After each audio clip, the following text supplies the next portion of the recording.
What's up everyone, welcome to today's video, welcome to the Video Game Fight School channel. Thank you very much for tuning in. So by now I'm certain that you've already seen the Robin character trailer reveal. This is something that from my own research, looking at comments, basically seeing the way it's been received, it appears that a lot of people have probably warmed up to this particular game because of this one reveal. Robin seems to be a character that has a huge dynamic to him. When you start to layer Gotham Knights, I think it starts to make sense as to the whole picture.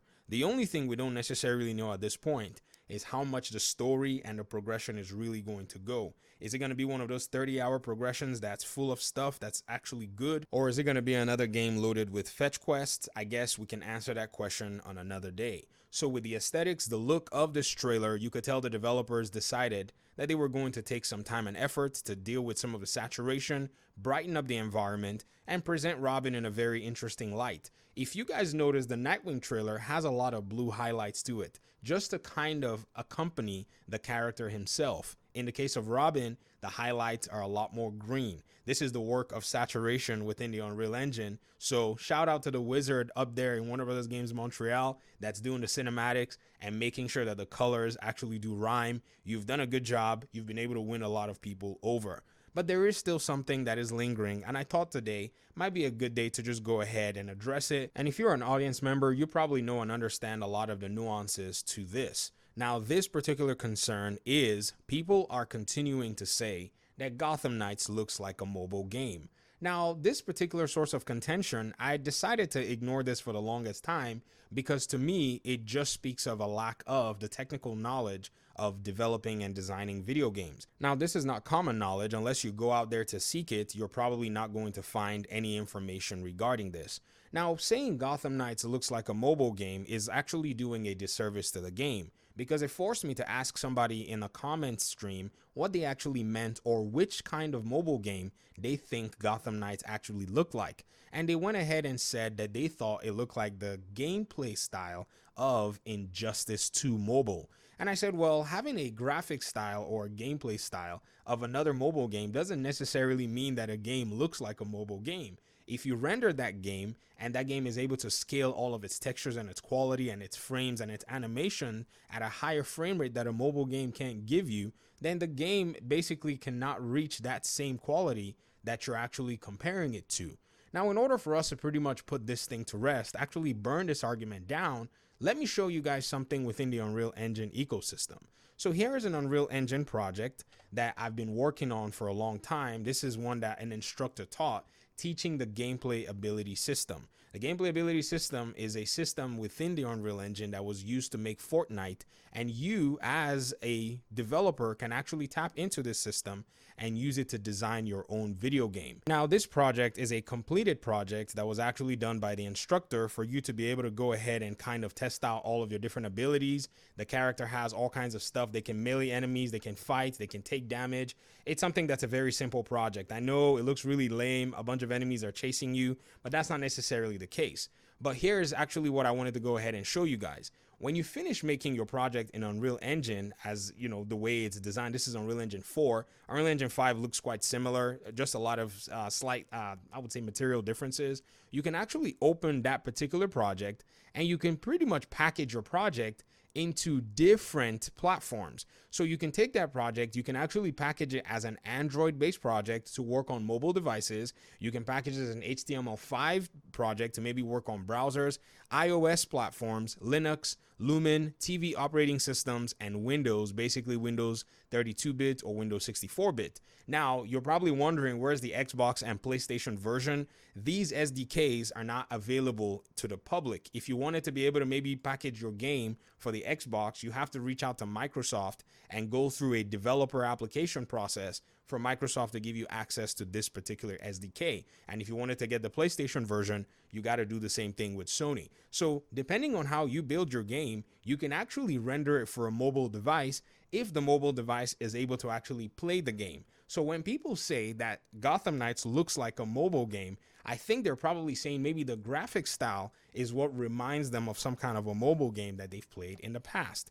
And I think this might be a fair comparison, but some do not mean it that way. Some mean it in a sense that, oh, this game has the quality of what you would call a mobile game. and that is technically not true. Now, if we actually decided to entertain that argument and go with that logic, we would have to maybe try to apply it with two games that are in the same genre. Well, one is a mobile game, the other one is a full-blown game in terms of Diablo Immortal and Diablo 4. Have any of you actually taken a look at both games? When you look at their gameplay, it's almost difficult to tell which one is the mobile game and which one is the full-blown game. Both games have graphic aesthetics that are actually quite similar, not saying that they actually look alike or that Diablo 4 is a mobile game. I'm just saying art style and graphic style kind of complement one another, and I think that's something that's intentionally done because it's a game under the same umbrella. Or maybe an Injustice game looks away and Gotham Knights looks the same way, or your Injustice mobile game looks very similar. It doesn't necessarily mean that the game is a mobile game. One of them is a fully fledged game that's going to be playing on the current gen consoles, that's going to have enough functionality, would not be appropriate to run on a mobile device. So I think we really need to get into the nuances of this conversation so that we'll understand who's wanting to actually present some clarity or who wants to just troll. I'm one of those people that believes that criticism needs to have a very sound foundation to it. And if anybody wants to maybe criticize the visuals of Gotham Knights, then I feel that it's fair. Now, here's another aspect too, and it's just not necessarily throwing things out of the window, and that's actually a very valid claim. Now, this claim has also been raised many times, and that's the game, in the way that the presentation looks, seems like it could run on the PlayStation 4 and the Xbox One consoles. And the answer to that is, I actually think so. You see, the developer's gameplay has so far been in about 30 FPS. I don't think we've seen a 60 frame per second gameplay. You can tell if you take a very close look at a lot of the gameplay footage that's actually been presented. So you're not necessarily seeing anything that's somewhat current gen about it. Usually, current gen games will run at about 60 frames per second. I think I know the reason why.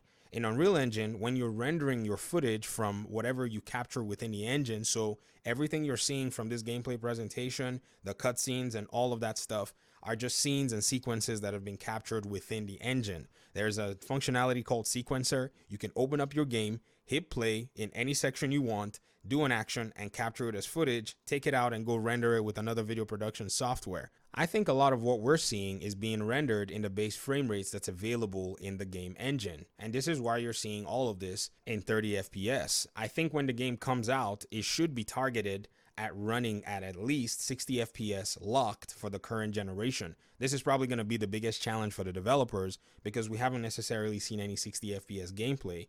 And I think this is what a lot of people have been asking about. Where is the current gen aspect to this? Are we going to see 60 FPS? Are we going to see 4K? These are questions that the developers still have to answer because those claims are quite valid. Now, another thing that you probably say is, well, why not actually have the game scaled down for the last gen consoles? And that's also a very valid question. And to that, I don't necessarily know the answer. And somebody in Digital Foundry actually hypothesized that they thought it was probably because of the network aspect of the way they've actually framed the game.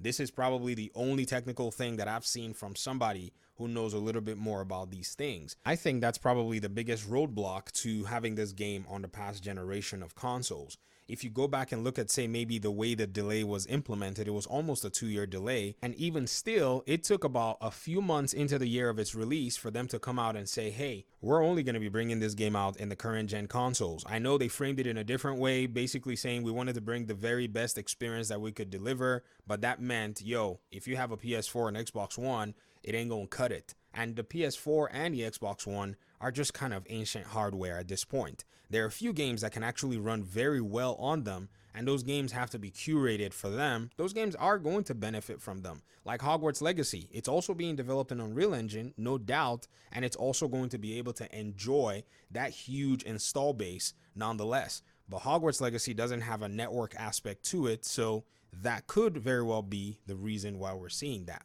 So I'll go ahead and sign off this video right now. I'd love to hear your thoughts in the comment section. There's a lot about the technical aspect of getting a video game out and doing all of these things. And for people to come out and say these things, it kind of irked me a little bit because at first I kind of thought maybe they really did have some valid point. But after seeing the way people started to throw that around the community, I thought it was best that we actually look at the nuances surrounding that kind of a claim. Now, before I actually sign out, I have to say, Optimization is up to the developers. If they cannot bring this game out to have a solid 60 FPS that's stable, then that's on them. They need to get that work done and ensure that that's a thing before the release of the game. Are they going to get it done?